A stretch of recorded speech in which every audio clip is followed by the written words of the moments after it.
साबिक वजीर व रुकन असेंबली सनतनगर टी श्रीनिवास यादव ने कहा कि बैसाखी उत्सव एक ऐसा त्यौहार है जिसे सिख इंतहाई खुश असलूबी के साथ मनाते हैं।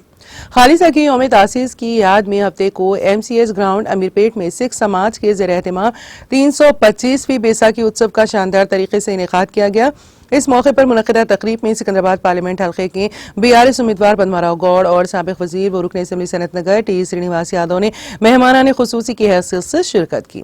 खुसूसी दुआ के बाद गुरुद्वारा के नुमाइंदों की जानिब से पद्माराव गौड़ और टी श्रीनिवास यादव को तहनीत पेश की गई। इस मौके पर खिताब करते हुए टी श्रीनिवास यादव ने सिख समाज को बैसाखी त्यौहार की मुबारकबाद दी। उन्होंने कहा कि हर साल बैसाखी के मौके पर गुरुद्वारे में खुसूसी दुआएं और अजीमुशान जुलूस का एहतमाम किया जाता है। इस प्रोग्राम में गुरुद्वारे के सदर दर्शन सिंह, जनरल सेक्रेटरी सुरेंद्र सिंह, अराकीन समेत सिंह, टिल्लू बॉय, सुरेंद्र सिंह, BRS कायदीन और दीगर ने शिरकत की।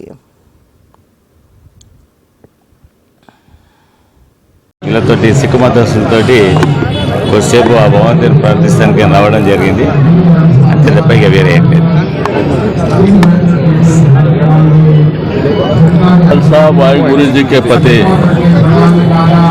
ఈరోజు మీకు అందరికీ తెలుసు మనకు बैसाखी उत्सवाल అనేది शहर हैदराबाद में बहुत बड़े पैमाने से जो हमारे अमीरपेट गुरुद्वार से ये बैसाखी आज दोपहर में तो बड़े पैमाने से बहुत हमारे सरदार जी लोग, भाई बहन लोग सब शामिल होते। शाम में बहुत बड़ा रैली निकलने वाला है।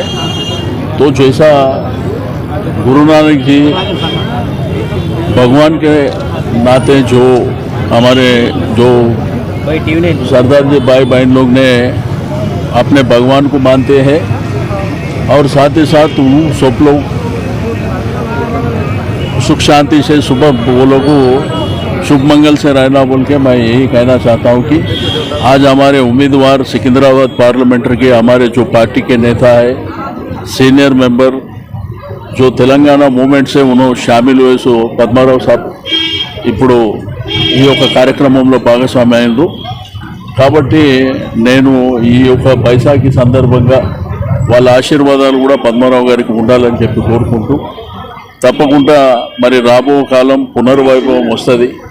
డెఫినెట్గా తిరిగి తెలంగాణ BRS ప్రభుత్వం కేసీఆర్ గారి నాయకత్వంలో మరి డెఫినెట్గా మళ్ళా రాబో కాలం చూసిన 10 సంవత్సరాల పరిపాలన ఏ విధంగా ఉండే ఈ 4 మాసాలలో జరుగుతున్నది ఏంది అనేది కూడా ప్రజలన్నీ గమనిస్తారు. కాబట్టి డెఫినెట్గా ఆ ప్రజల పక్షాన నిలబడి మేము నిరంతరం ఉంటాం. ఎలక్షన్స్ కూడా వచ్చినాయి, పార్లమెంట్ ఎలక్షన్స్. కాబట్టి మా అభ్యర్థి పద్మారావు గారు మరి ఎప్పుడు ప్రజాక్షేత్రంలో ఉండేటువంటి వ్యక్తి.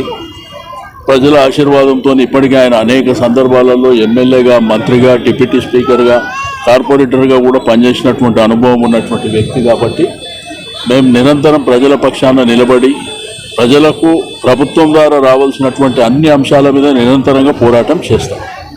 కాబట్టి మళ్ళీ ఈ बैसाखी ఉత్సవాలు జరుపుకుంటున్నటువంటి మన సర్దార్జీ సోదరిమణులు ఇక్కడ అమీర్పేటే కాకుండా యావత్ దేశం, రాష్ట్రం, హైదరాబాద్ సిటీలో అన్ని ప్రాంతాల వాళ్ళకు శుభాకాంక్షలు తెలియజేస్తాం.